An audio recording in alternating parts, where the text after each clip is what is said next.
Forward.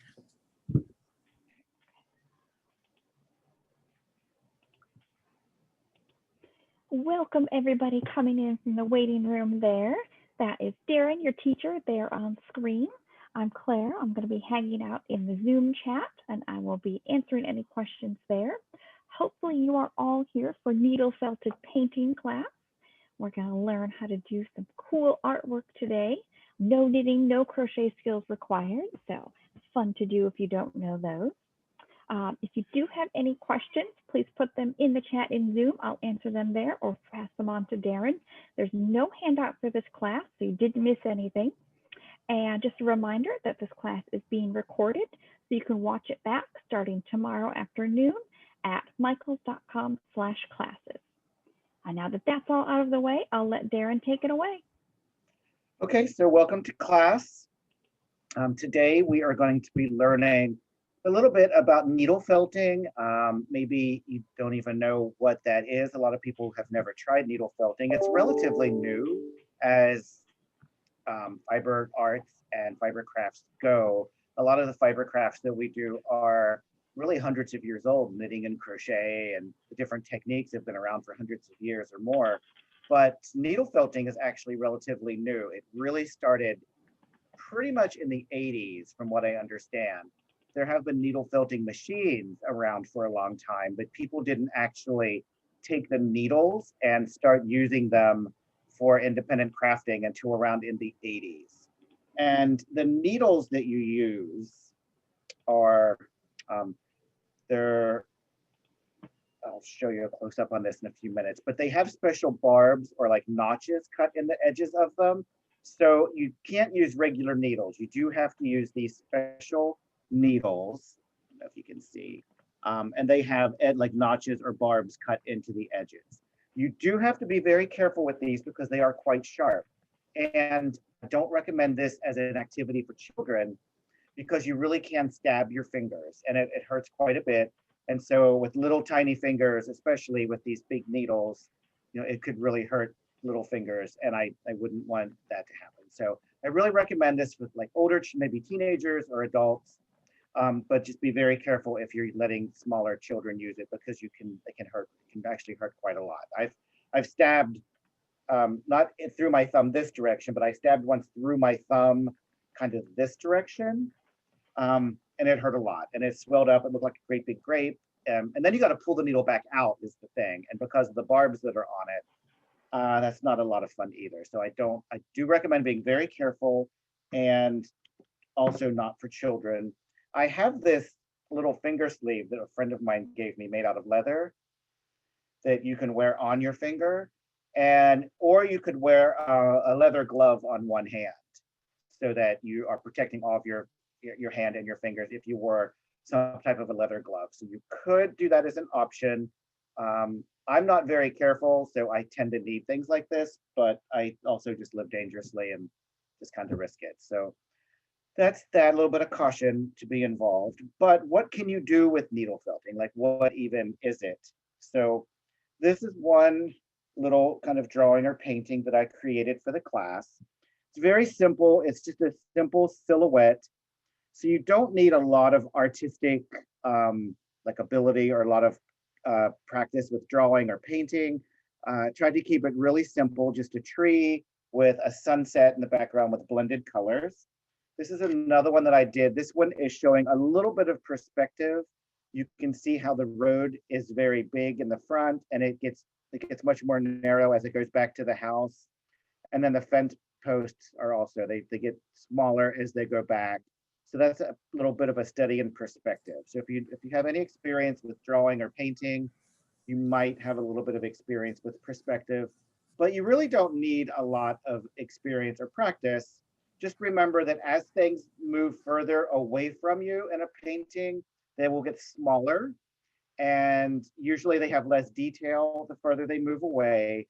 And the colors tend to be a little bit less developed. So they either fade and get kind of misty looking, or they can fade into black because the light behind them kind of forces the color to be even more dark. So, but you don't get a lot of detail in like the trees and stuff, and when things get far away. If you want to, Yes? This Felicia, I'm going to put your overhead on so that they can see the picture, because right now your front view is just a little fuzzy. So I'm just going to switch it over Okay, perfect. That'll work so that fine. they can see. Okay. Okay. So yeah, this was the one, and the fence post, you can see it, of course they get smaller as they go back, and same with the road. This one doesn't have as much detail in it. It's just a little drawing of some cherry blossoms and just a little branch with two colors of green that create the illusion of a leaf, the yarn, and then a darker color right under the yarn to make the shadow, to make it look like a branch. So just keeping it really simple. For practicing, you could do something like this, just on a piece of felt. Just make something into a spiral. You could practice like little shapes. I made this, it's actually a phone case. I made this one time. This one is kind of fun. I knitted some fabric and then washed it and dried it to create this felt. And I did this little drawing, this happy birthday card, and then you can open it up and then write any type of a greeting that you want to write inside. So it's kind of a permanent, like a birthday card you could give to a child. You could do a couple of pages inside. They could play with it and look through it, and then they're not going to tear it up. So there's lots of different things you can do with felt, and there's a lot of different techniques and different looks that you can achieve by doing it. So I did just want to show you a little bit about what you can do with this technique. And so now that I have my overhead camera going, let me see if I can show you, see if you can see the barbs on the edge of this needle. If you can see, focusing, so like you can kind of see right here. But if you have the needles, if you buy them, you'll be able to feel they're kind of rough on the edges. All right, so any questions about anything? Are we ready to get started seeing how to do it, or do we have any questions? Questions at all? So one thing you need is, I'm using this brush. It's called a needle felting mat, and these are by Clover. And you need something to work into. You can use a piece of like upholstery foam or something, but what you have to have is something when you push, you have to have something that the needles can go into that they won't break. Because if they were just going into like the table, then of course they would hit that table and they would break. So you need something to work into. I'm just working today on pieces of knitted fabric. This is an old sweater that I have that got ruined. So I ran it through the washer and dryer and made it into felt and cut it into squares. And I'm using these as my base. You can use any kind of soft fabric, really would be fine. You want to try to avoid cotton, but sheets of craft felt work great for that. And once you get a little practice, and you can use larger pieces to make a larger design. So you need a brush or some foam to work into. You need your fabric that you're going to do your drawing on. You will need your needles. I'm using this needle felting tool. It has 3 needles in it, which give it a nice, for detail work, you can kind of get in there and draw with it like a pen. I also have this one, which has 5 needles. And this one you can kind of go over after you get your detail set, and this will set everything in place so that it becomes more permanent. That one's nice. And then frequently I do use 1 needle at a time so that I can get in there and do really like fiddly, picky detail stuff if I really want to get in there and work on something. So that's pretty much all you need. You need the needles, you need the brush or a piece of foam, and then something to work on. What I'm using today is I'm using this yarn. It's by Lion Brand. This is available on lionbrand.com or michaels.com. It's called Hometown Bonus Bundle. This color is Portland Wine. I'm using white also. I'm using Tampa Red. I have the red, I have black, and then I have a dark blue that I'm using. You can use them in the shape, you can leave them as yarn, But what I did was I cut mine into little pieces like this, and then I brushed them to turn them into more of a roving type material. And it's nice to use them in both ways. There's different reasons why you'd want to use it as yarn, and there are other reasons when you would want to brush them out and use them as a roving. So to brush them out and to use them and to make them into this fluffy roving, a couple of different things you can do. If you're just getting started and you don't want to buy a lot of stuff, you can still do it. I like to try to encourage people to use what you have at home when you're starting so that you can still learn and practice without buying a lot of stuff before you, if you know you're interested or not. But if you cut them in little tiny strips, then what you can do is you can just kind of pick them apart like this with your fingers. I'm going to also use this little comb. It's just a little comb, a cheap comb from the drugstore, and you can kind of tease the fibers apart like this. And so if you probably have stuff like this at home, a nylon brush would work. One thing that I do like to use, I have two cats, so I have these brushes for my cats, and I use these brushes. So if you have pets, you might have brushes like this, or if you don't, you can pick these up at a pet store for pretty cheap, so you're not going to have to expend too much money. And I just brush them like this until I get my fiber carded out to the consistency that I want. And this technique, it's called carding, C-A-R-D-I-N-G, and it's a very old technique. And this is the way wool is prepared before it can be spun into yarn. And if you ever watch any really old movies that take place back in the Middle Ages, a lot of times women would go from home, like the poor women, the peasants, would go from home to home looking for work to do. And some of the work that they were able to do would be spin wool into yarn or card wool to prepare it for spinning. And so it's a very old technique. These are actually carding brushes. So if you're going to get really interested and involved with needle felting, you might want to invest into these, but they're kind of expensive. I think these were $50. So you don't need to get these right away. The pet brushes work really well, or you can just kind of pick it apart with a comb. But so carding is We've got that. a couple questions. Oh, sorry, Darren. Yes, go ahead. We've got a couple questions on the yarn. Amy wants to know what makes the hometown good yarn for this technique, or could she use something like homespun? Okay, so hometown and homespun both work well. What you want to look for is you do want to look for a yarn that's very soft and fluffy. Acrylic yarn works really well. You can use wool, you can use nylon. Cotton yarn does not work as well because the cotton fibers are very stiff and they're not as easy to work with, and the needles, they make the needles dull and the needles can break because they're not, the cotton is very stiff. But you want to find a yarn that is soft, one that is not plied really tight. So you see, this one is really easy to kind of pick the plies apart. Something that has a whole lot of tiny little plies would be harder to use if you want to brush it out like this, because it's hard to separate. So it just depends on how much time you want to invest into that.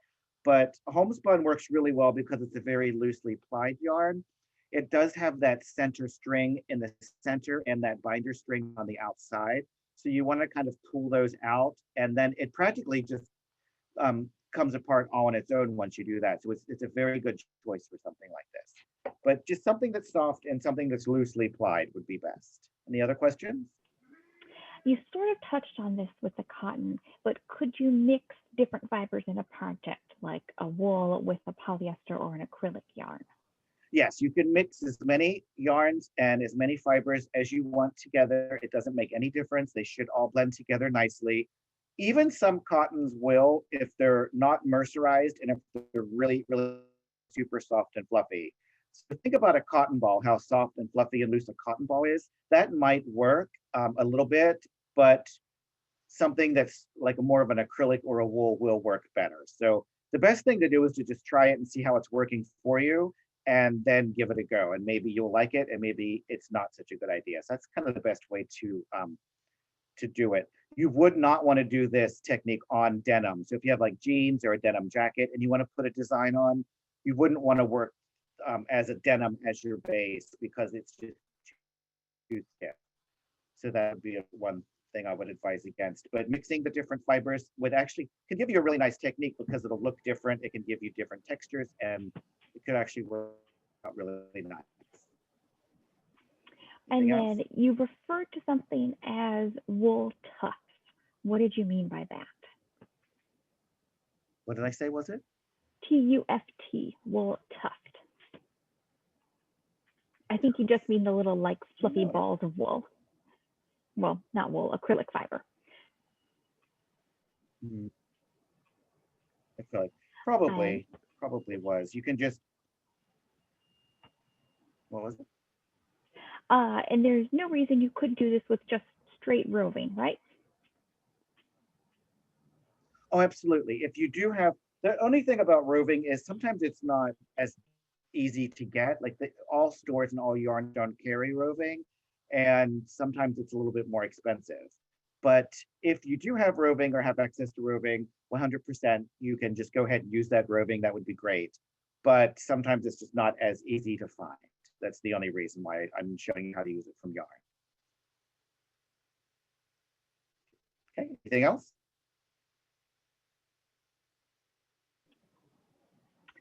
So let's go ahead. Oh, go ahead. Sorry, Darren. What makes the expensive brushes better? These brushes, they are better if you're going to be doing, like I have brushes that are twice this big. So I have brushes that are actually one brush is this big. And the brushes are much better because you can card a lot of fiber all at once. The width of them this direction, you can see it's about twice as big as this little pet brush. These bristles are a lot stronger and you can just really work a lot faster with these brushes. So they really are a lot better. So if you're the type of person that is going to be spinning yarn, working with roving, or like working with needle felting, doing a lot of different things, you might want to go ahead and consider looking into getting a set of these. But if you're just looking to do this, you just want to try a few pieces, you want to just do it here and there, maybe once in a while, you don't have to have these because they're not 100% necessary. You can buy brushes that look like this that are actually called blending brushes, and they're about this big, maybe even a little smaller, that look like these pet brushes. But if you were going to do a large piece or blend out a lot of different colors, then it would take a long time to do it with these little brushes. So that's the only difference, is if you're going to be doing this a lot or getting more involved in it, you might want to get these more expensive brushes later on. But you certainly don't need to have these. So that's why I like people to know about these, but I don't like people to feel like you have to go out and spend a fortune on all the supplies when you can usually find stuff around your house that'll work just as well. Like I can brush it out with this little comb to do enough to do a little drawing. So, but if you have roving, if you're starting with roving, then you don't really need these as much, but you can use the brushes to blend colors. Like if you have red and white, you can blend them together nicely and make a nice paint. That's not also a nice option to have. So that's another way you can do it. Okay. Any other questions? One last question. What do you think about using a muslin for your base? The muslin fabric. Anything is that loose enough? Or linen, it would be not good. So anything, I mean, you could try it. I'm not going to say you can't. I've never tried it, but I've not had good luck with any kind of plant fibers or like linen. Like usually muslin is made out of a plant fiber, right? Yeah, I think it's usually like a loosely spun cotton. Yeah, or loosely you can woven. certainly try it, but it might not be. I wouldn't recommend it for your first try because you might get frustrated. Yeah, I would try to get some, like this is an old sweater, something that's acrylic or wool would be best. That craft felt you can buy is actually really nice for this because it's soft and easy to work in. But if you have muslin on hand and you want to give it a try, you can certainly try it. I would never say, no. Like you can still try it and see how it'll do. Okay, anything else?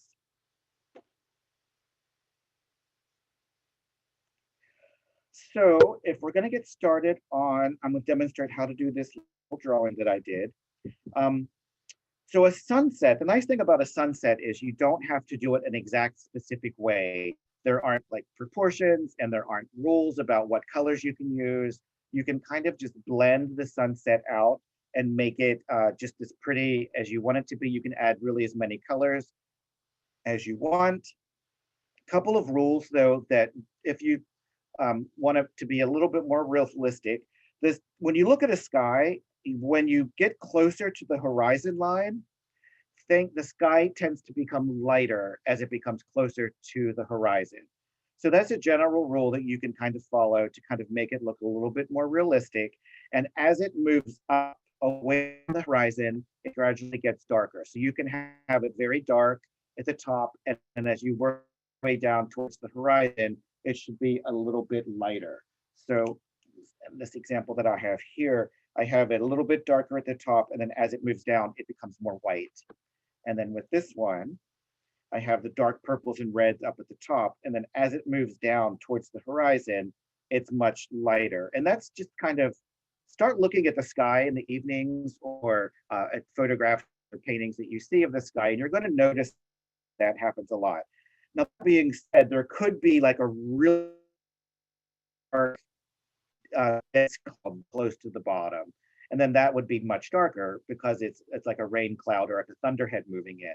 So there's always an exception to every rule, but as a general rule, the sky does tend to get lighter as it moves down towards the horizon. So, but other than that, you can pretty much do anything you want. And I liked, when I was working on mine, lost all my tools. I just go ahead and start attaching my fibers like this. Just go ahead, not really worrying about it. And then I drag them. And as I drag them, I work them in place. And that creates the kind of the horizontal lines that are kind of giving the impression of those long clouds that kind of are in the sky. Sometimes you have like those long narrow clouds, and then the sun can reflect on them and create all these wonderful colors. There's lots of different shaped clouds. So you do, the big fluffy clouds or all the different kinds, but this kind of creates, it's a much easier way when you're learning or starting, is if you kind of have these clouds, see how they all just kind of this horizontal look. It gives it a nice, fairly realistic look, but it's an abstract technique so that it's very simplified and you don't have to go in and do a lot of detail. And you don't have to worry too much about getting the colors exactly where you want them. And I like to blend the colors and do different layers as I go. So I added the red. Now I'm going to layer in some purple, and then layer in some red over top of that. And then you can really build up some dimension of color. And there was just a little tiny bit of yellow in that red fiber, and I'm just letting it in there because I think something like that gives it a nice, you don't always have to try to control where everything is placed. Sometimes things like that can just happen. And then add a little bit of this dark blue. You can see I'm just kind of, as I'm dragging it across, I'm just working it in place. And it's kind of extending past my painting, but then I'll just go back later with a scissor and just trim that off. All right, and the needles that I'm using, it makes them permanent and it really attaches it very securely after a while. But if you decide, I really didn't want blue there, you can still have a chance to go back and remove it. So that's the nice thing about this, is you can do it in a more temporary way. And then once you decide for sure that you want it to be in a specific place, then if you go over it like this and really secure it down, it'll become more permanent. But as you're working and practicing, you can think, oh, I'm gonna try a little purple there, and be like, you know what, I don't like it, then you can remove it. So you can really give it, you can be free, you can just go ahead and try things, you can be kind of adventurous, try something you think maybe it's not a good idea, but maybe it could be. And then if you decide, oh, I really don't like it, you can take it away. But eventually, that once you work over it so many times, it does become permanent, because you want this to be more permanent.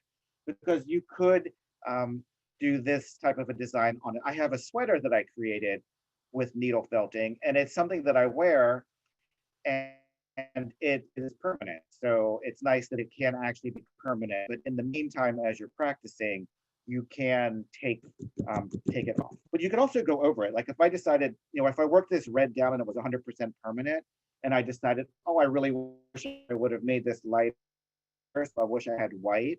You can completely cover over it with white, and it'll show through a little bit. But if you build that white up enough to a thick enough layer, then you can completely cover over the red. So there's lots of flexibility. It's not like when you paint, I don't know if you've ever painted with watercolors. If you paint with watercolors and you paint like a dark section on your paper, and then you really change your mind and feel that should have been a light area, you can't paint over it because the watercolor will always bleed back through. But with this, it's a different kind of a technique. So you can change your mind, you can build up different layers and change the color. Okay, any questions? If you've got the sweater handy, we do have some people who would like to see it. Oh, I was thinking that. Maybe at the end of class I can go find it. I think I know where it is. And question, with something like your sweater, what's the best way to clean it to sort of preserve that felting? You would want to hand wash it very gently or spot clean it. I don't wear it very often. It's something that I don't wear very often. So I would recommend. And then if you do wash it, or as you're wearing it, if the fibers start to pull loose or come off, you can go back over it again and give it another pass with the needles to re-secure everything. So you know, it's also something you can repair. Okay. So with this picture that I did, start with your red sky. And so what I did pretty much with this was I did pretty much this whole side red and kind of just up in the top corner, because I'm going to do my sun right here, and I'm going to put my yellow this side and kind of have it moving that direction and have my sun here. A lot of times in a set, you'll have the sun right in the very center of the picture, which is nice, but I wanted mine to be a little bit more asymmetrical. So I was, you know, having the sun not quite in the center. So in this one that I did originally, I did have the sun more in the center, but sometimes it's not having asymmetrical, so that's fine. Or you can do, of course, you can do whatever you want. So, but starting out just covering this with red, then you want to bring your yellow in. And this is where you can have some fun. Aaron. Yes? Before you start that, can you show what the back of that piece looks like?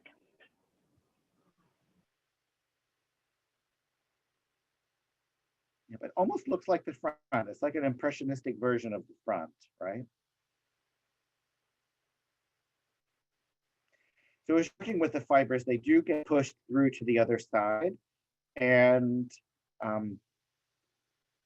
yeah, it kind of makes, see this one on the back of this one looks like that, and the front looks like this. Okay. Any other questions? Nope, continue stabbing. So kind of start just by attaching your yellow fibers. And then here's where dragging them, you can really create some nice layering effects against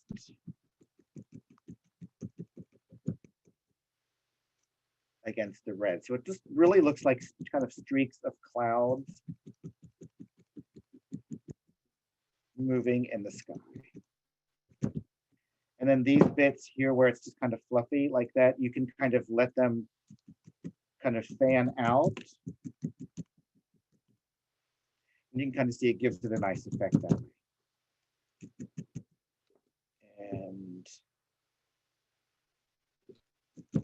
And just, I'm going to make this corner over here pretty solid yellow. You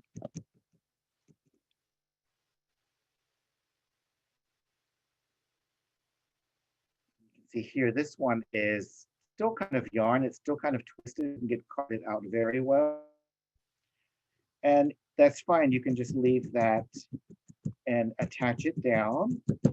And that gives you a little bit more dense layer of color on that stripe. So that way you'll get different dimensions of color, different layers. And as you're working, you can then kind of go back over it with red to build up layers of color, and then you alternate between the red and the yellow and build that area up as you want to. Okay. Any questions? We're going to get to some more detailed work a bit later in the class, correct? Like if you wanted an area that didn't spread out, or like, you know, a defined thing like your tree or the fence. Like the tree? Yeah. Yeah. Absolutely. Okay. So yeah, so this one, there might not be any more questions about this type of work. What you're doing is you're just filling in the areas with the large amounts of colors that you want. And then you're just kind of layering in the different layers of colors. You can see here on this piece here, I kind of got it layered in that way. And then you can start layering in some purples and blues. You can see that really stands out against the yellow, because purple and yellow are complementary colors. So they do help each other to stand out a little bit more in a contrast.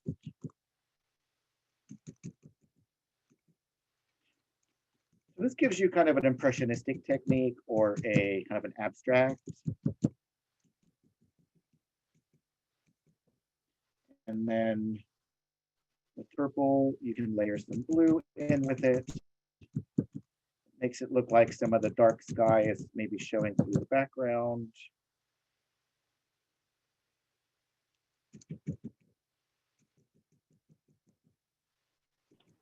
Oh, Kelly has a good question. The angle of the needle as it being used is important, right? Yes and no. Pretty much right now, I'm just going straight up and down. Sometimes I might take it on an angle like this. For three-dimensional work, if you're making a sculpture, then the angle of the needle is much more important. But for the two-dimensional drawings like this, it's pretty much just straight up and down or at a little bit of an angle. One thing you do want to remember is that these needles will break. So if you go in straight up and down, you have to come out straight up and down. Or if you go in at an angle, you have to come out on the same angle. You don't want to go in on an angle, reposition your tool to it straight up and down, and then remove it, because that will bend the needles and cause them to break. So you do want to, the angle is important in that regard, is you don't want to change the angle once you've entered it into the fibers, because they will break. Yes, that's what she was wondering as regards to breakage of the needle. They do break, so you want to be careful not to break them, and you might want to have a couple of, get an extra pack and have on hand, because if you're interested in working and you're having a good time and they break, then all the fun's over until you get new needles. When with a situation like this with the sky, you would just want to keep building up the layers of color until you get the look that you're interested in. You want to work on it for a while, maybe stop and step back and look at it, and then come back and give it another go. Any other questions about anything about that? So for your foam base there, or your brush isn't very large, could you get a bigger one, or would you work a larger piece in sections? If I were going to do a very large piece, I would get a larger piece of upholstery foam. I don't think these brushes come much larger than this. I don't think I've ever seen one. They come smaller.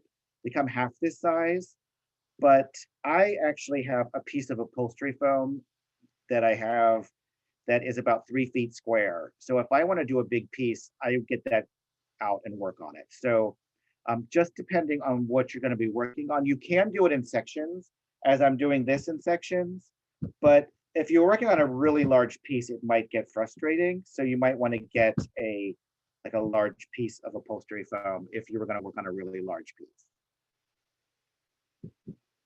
That's what I would probably do. So I'm going to place. Or, Okay, oh, go ahead. sorry. What do you think about using like the sheets of craft felt as a base material? Is that too thick already, or would that work? So what do you mean sheets of craft felt? Like As you a can base- buy like as this like type of material to work. yeah, work like as your base.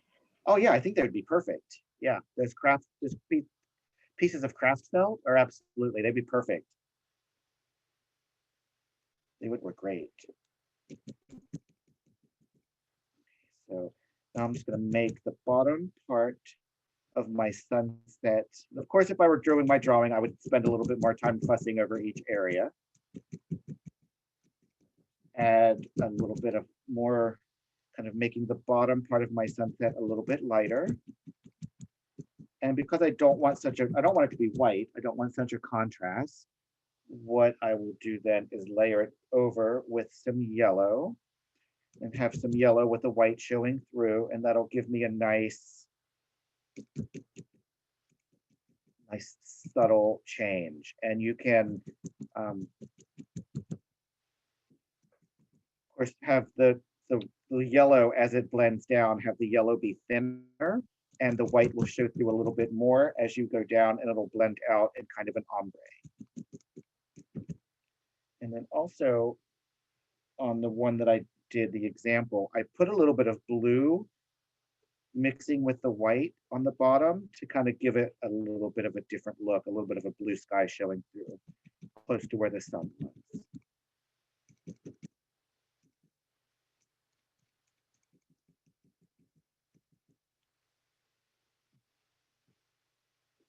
And then layer over that, because I want it to be light down here. I don't want it to be as dark as the blue showing through up there. You can see you can build up layers in your fiber, and it creates you can get different colors and different dimensions of color and give it different looks.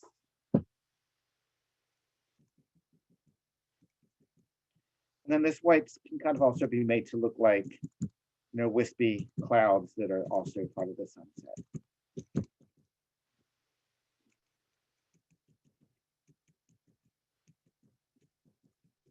Okay. You can kind of see how that creates the sunset different.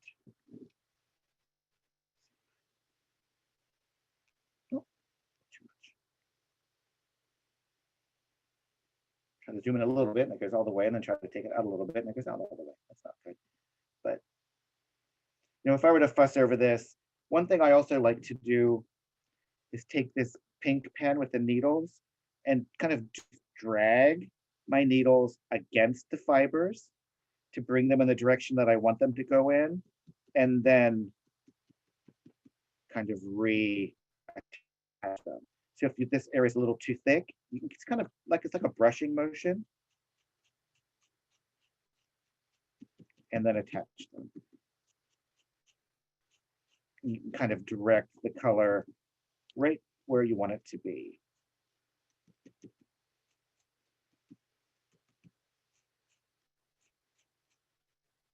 And again, the nice thing about a sunset or a sunrise is the colors can pretty much be anywhere you want, and it's not wrong. So you don't have to, you can go ahead and just practice blending the colors, practice learning how to manipulate the fibers. And at the end, you're going to have a pretty piece. And it's not like if you're drawing a person or an animal, you need to try to get the proportions right and the shading right, and certain colors go certain places. But a sunset's nice because you don't have to worry too much about all of that as you're learning.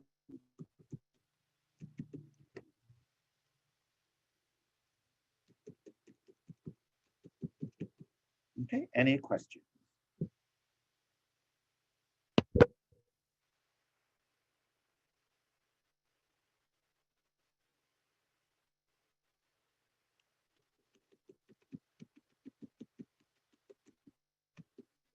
I'm just going to put a white circle here, and then I'm going to put my sun right on top of that. And then have a little bit of the white showing around the edge of the sun. I think that gives it a nice look. It makes it look like it's kind of glowing, and it makes it stand out against the yellow that's around it. And here's where the direction of the needles can make a difference. Like you can, if it's not really round, you can kind of work it in the direction that you need to make it more round. Like these edges that aren't round, just kind of work them in towards the center. And then you could also work them back out. Like if you have a dent in it, you could work it out. And if you have a lump on the outside, you could kind of push it in. That's pretty round. I mean, it doesn't have to be, we're not going for scientific accuracy here, right? We're just gonna try to make it look nice. Okay, any other questions?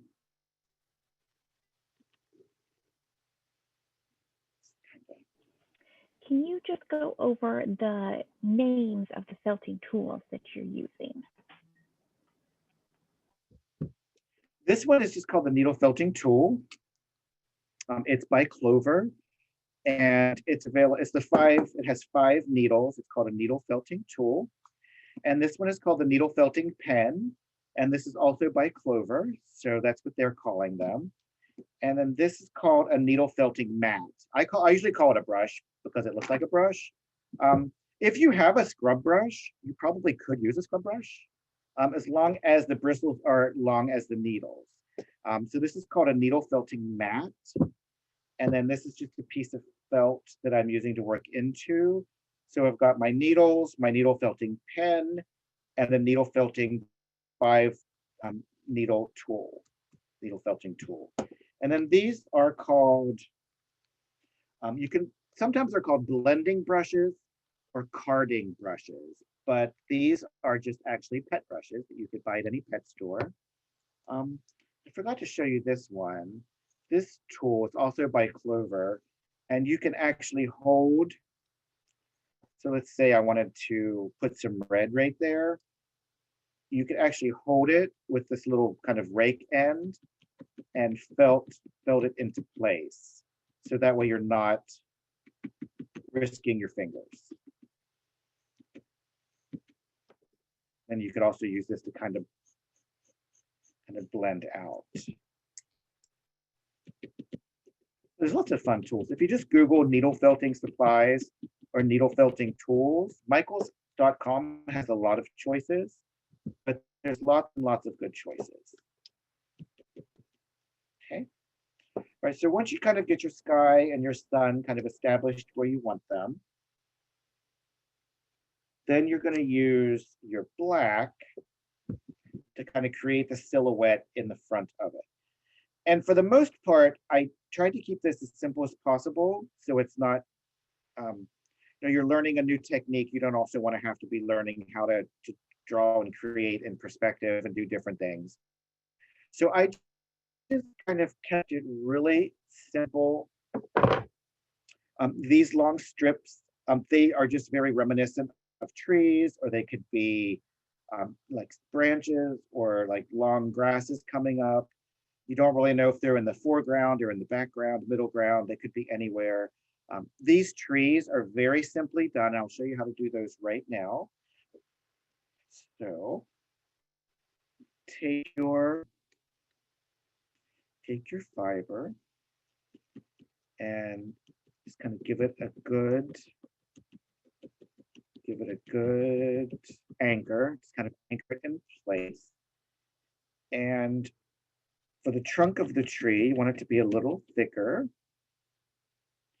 Then as you move up, then if you look at a tree, as it gets closer to the top, the branches, of course, get thinner as they go up. So you want to kind of separate this out.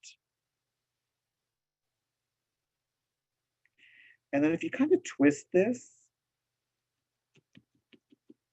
as you're going, see, I'm just kind of twisting it in my fingers and then anchor it down and reposition it on the mat. Then you can separate this out again and twist it, and that'll help you create the branches.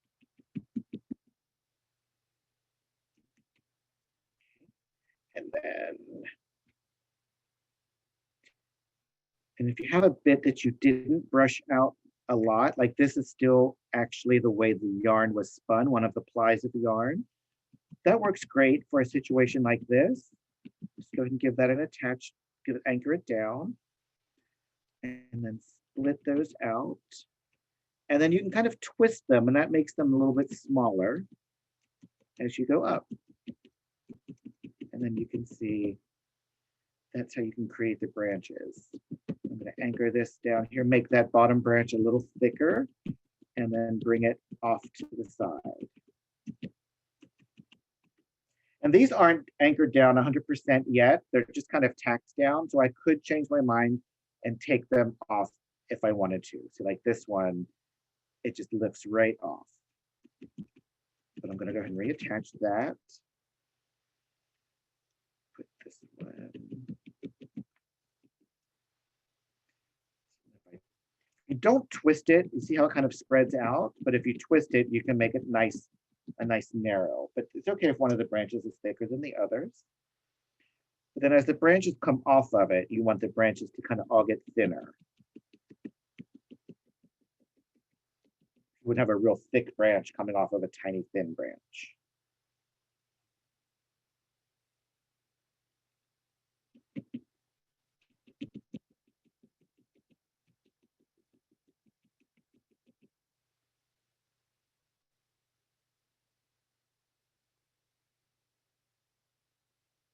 So you wouldn't want a great big thick branch, but if you attack that down and then twist it as you go, so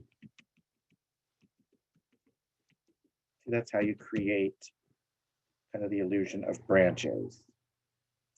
Any questions about those or that?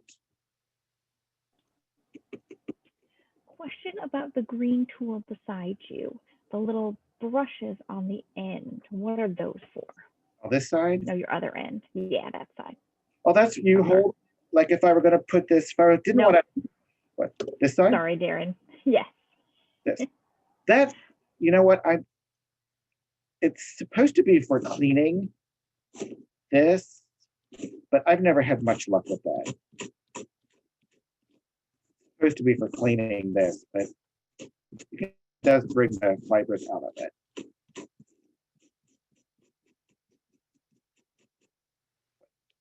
Yeah, I've never thought it to work real well for that.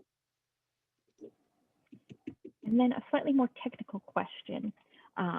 If you wanted to try and remove some color before it had been felted, would flipping it over and working from the back push that fiber off?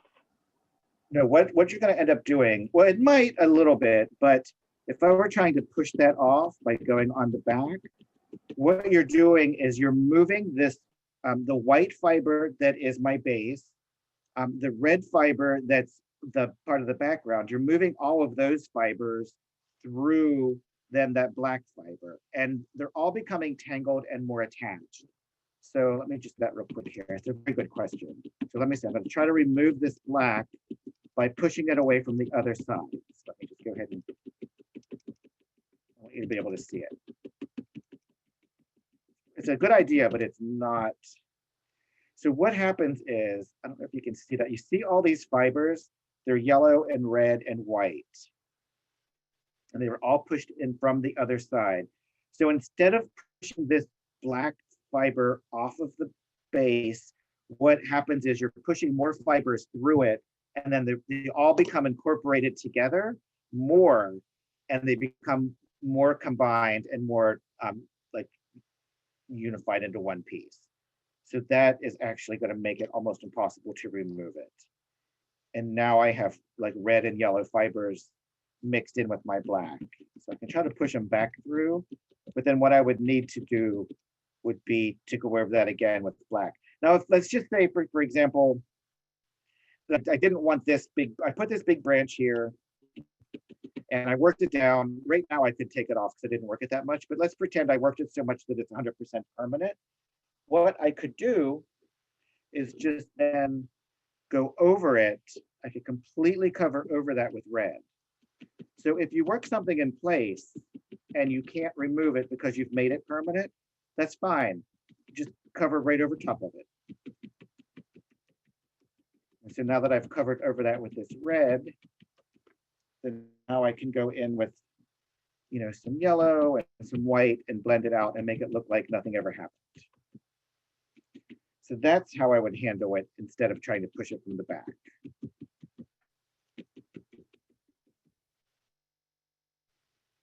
You can see, you can't even see that there was a big black branch there at one point.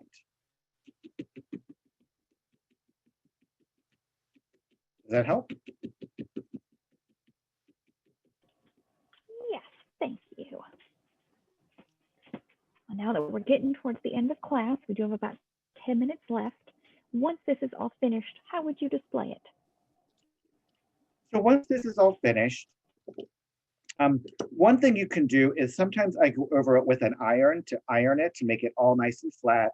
Sometimes if you overwork your this kind of a thing too much, it can become puckered, and sometimes it'll force it to kind of splay out. And you might start with nice square right angles, but after you work with it, it might end up not being square. It might be shaped really odd. So go ahead with a nice sharp scissor and square up all the edges to the way that you want them. You can iron it from the back with a, if it's acrylic, you don't want to melt it. So like a nice warm iron, or a, you know, depending on how hot you want it, depending on the fiber. If you're using wool, you can use a very hot iron. And then you can frame this just like you would a normal painting, or you could sew this onto another piece like you would a patch. So there's lots of different things you can do. You would think of it as like a tapestry or like an embroidered piece or a painting. So you could sew it to something else, frame it, or display it pretty much any way you want.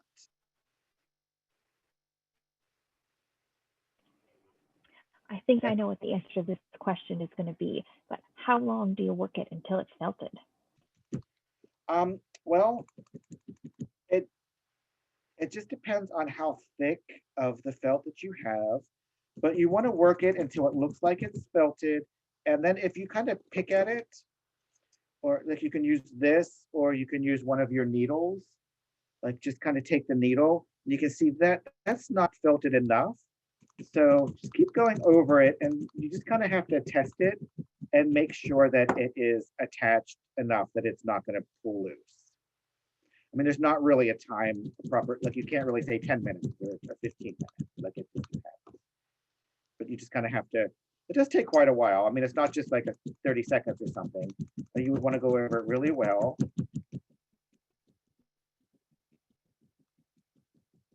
And then check it again and just double check and see how attached it is.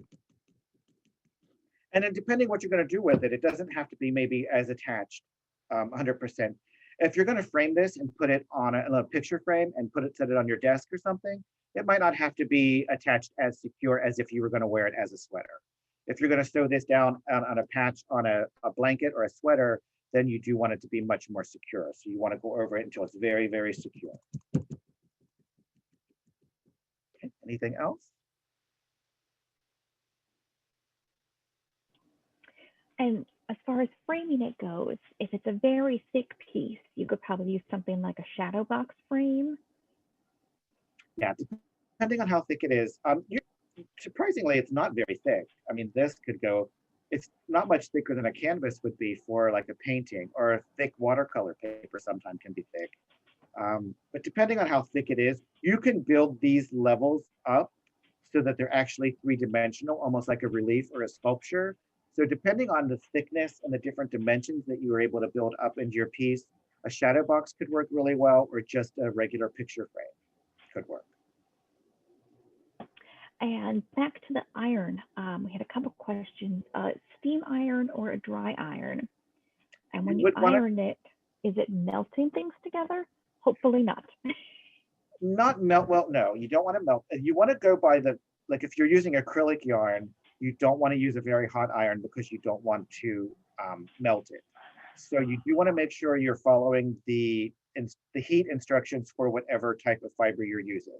So if you're using wool, then you can actually use a hotter iron than you can use on acrylic. You might not have to iron it. Sometimes you do need to, because your fiber can get, your base can kind of get distorted, and it can kind of get shaped kind of funny. So if it does that, you can iron it to make it nice. I would iron it from the back, but like this piece I finished, it's laying nice and flat. It doesn't need ironed. I wouldn't iron it just for the fun of ironing it. I mean, maybe you think ironing is the most fun thing you can do, so you can make your decision, but only iron it if you really need to. But, and then after that, you want to just follow the heat instructions. Usually on the iron, it'll say like acrylic, polyester, and it'll go clear up to like linen. So you want to make sure you're following the right. And some things have steam and some things don't. I wouldn't steam acrylic, I don't think, but I would probably steam wool. Okay, anything else? Do you want me to see if I can find that sweater or no?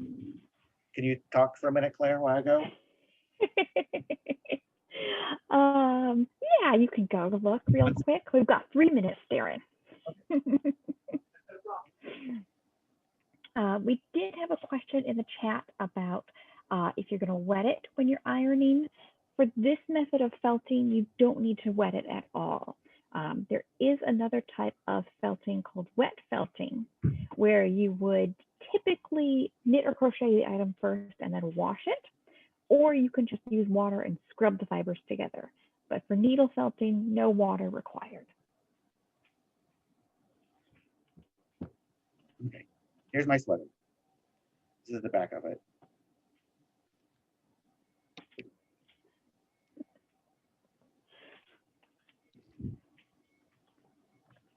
If you look at these, you can probably find a few of them that are kind of coming loose. But I made this about 6 years ago. And then this is what the inside of it looks like. So the inside almost looks like the outside.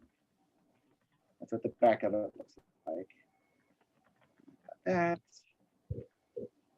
I've got this dancing skeleton. It's a Day of the Dead sweater. So I've got this dancing skeleton here. So you can get very detailed. So if you have experience drawing or painting and you understand proportions and different types of perspectives, you can get very, very detailed effect. But if you don't have experience with any of those, if you're not an artist, you don't know how to draw or paint, then you can just take it one step at a time. And every time you make something, practice and learn a little bit more.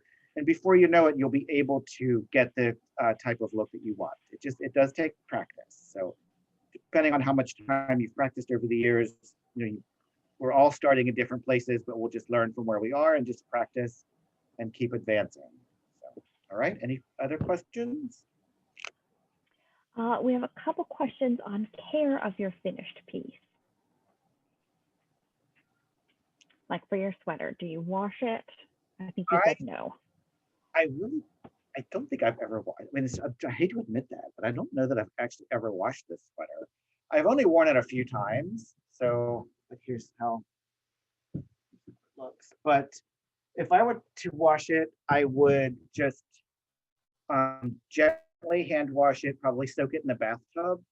If I got any like stains on it or anything, I would spot clean it with like Shout or something like that, and then soak it and see. But to just wash, I would just soak it. I really only have ever worn this a couple of times because